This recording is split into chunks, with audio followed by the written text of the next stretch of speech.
तुमकाजे सत्संग तरफ से काही जोड़े नहीं, सब पूरा खर्च तुमकाजे करना पड़ছে।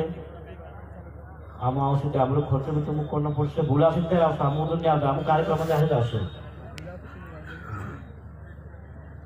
इन्हें गांव में काही भी कार्यक्रम रह्यो चा काय आपण चातर पुचर भी हो जाए, माणसं वादवाद हो जाए, आपण सत्संग को भी फूट पड़ जाए। तीन समझाली एक कर तुम एकता रखना पड़ছে।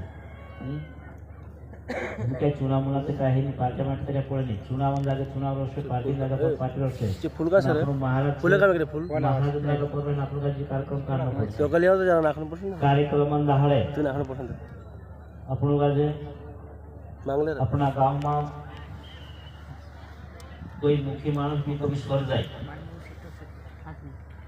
ये तो काही कुदा कवाई नहीं, कोणी कधी स्वर में आवे तो तुझे काम आपण जसे इंदर रुकाय नहीं, असले काम रुकाय नहीं। हाँ भाई सूर्य इंदर करे असो भी नहीं करता, जो वाद राजनीतिक कार्यक्रम करना होते, ये कार्यक्रम रुकाय नहीं।